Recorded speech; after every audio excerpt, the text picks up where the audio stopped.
Yo, salut à toi, j'espère que tu vas bien. Bienvenue dans cette nouvelle vidéo. Donc, faut-il craindre une pénurie de farine dans les prochains mois? Alors, si on écoute les différents médias qui existent à la télé, certains disent que oui, la pénurie va forcément être de plus en plus difficile, de plus en plus présente, et certains parlent que la pénurie va être que passagère et que ça va s'améliorer au fil des mois. Donc, qui croire? On ne sait pas vraiment. En tout cas, forcément qu'il va y avoir des problèmes avec les événements qui se passent en Ukraine, parce que la plupart des blés sont issus des pays de l'Est, et donc forcément, avec ce qui se passe en Ukraine, on risque d'avoir des petits soucis pour pouvoir s'approvisionner en farine. Alors, en tant que particulier, c'est pas vraiment bien méchant, parce que on peut se passer aussi de farine, parce que c'est une passion. Par contre, en tant que professionnel, ça peut devenir problématique, surtout pour les pizzerias qui ont du volume et qui passent énormément de farine par semaine.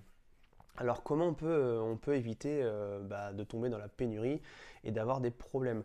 Moi je pense que la meilleure des solutions c'est déjà d'une de ne pas surstocker, parce qu'en surstockant vous faites que alimenter la pénurie et vous permettez à des gens qui ont peut-être besoin de farine de ne pas pouvoir en avoir, alors que vous surstockez et que vous n'avez pas besoin.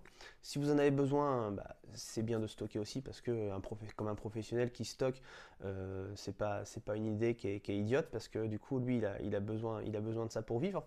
Mais pour un particulier qui va prendre une quinzaine de sacs, je trouve ça pas normal, et puis ça sert à rien, parce que on va pas être touché à ce point-là, je pense qu'ils trouveront toujours une solution pour qu'on ait toujours un peu de farine.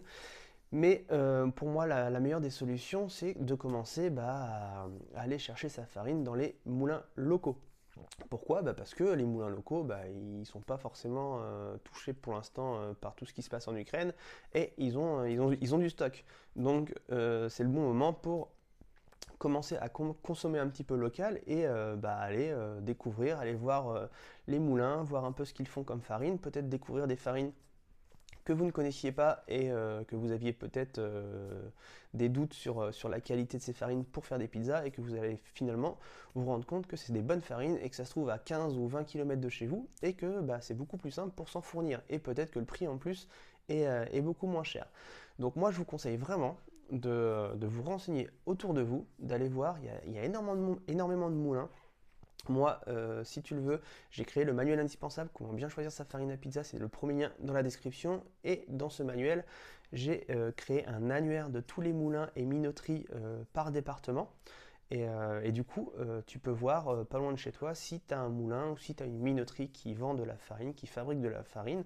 Après, il ne reste plus qu'à aller contacter, à aller voir, à tester. Et donc voilà. Donc c'est ça que je voulais te partager aujourd'hui. Je voudrais t'inciter tout simplement à aller voir autour de toi, parce qu'on a vraiment des bonnes farines en France. On est quand même le pays du pain, et niveau farine, on sait faire. Euh, voilà, si tu te trouves en pénurie de farine chez Metro, chez Promocash ou autre, avec une farine qui vient d'Italie, n'hésite pas à tester les farines françaises. Tu verras qu'il y a vraiment des farines de qualité, et tu vas peut-être découvrir quelques pépites. Donc voilà, c'est le petit partage d'aujourd'hui, en espérant forcément que les événements en Ukraine se calment, et que tout redevienne normal, et que tout le monde puisse se fournir en farine correctement. Mais par contre, s'il te plaît, ne surstocke pas, parce que ça sert à rien, on va pas mourir de faim.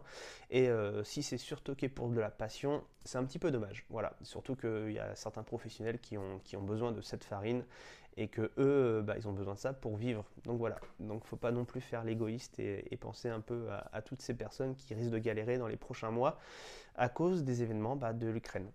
Voilà, donc n'hésite pas à liker la vidéo, n'hésite pas à la partager, n'hésite pas à la commenter, à me dire tout ce que tu veux dans les commentaires, même si tu n'es pas d'accord avec moi, n'hésite pas à me les dire. Tant que, comme je le dis toujours, tant que c'est fait dans le respect et la bonne humeur, il n'y a aucun souci. Et si tu es débutant, je te le répète, j'ai créé le manuel indispensable comment bien choisir sa farine à pizza, c'est le premier lien dans la description, tu le télécharges et tu verras que tu vas apprendre plein de bases pour justement bien t'orienter, bien choisir ton premier sac de farine si tu te lances dans la pizza. Donc voilà, donc je te dis à demain pour une nouvelle vidéo. Ciao ciao.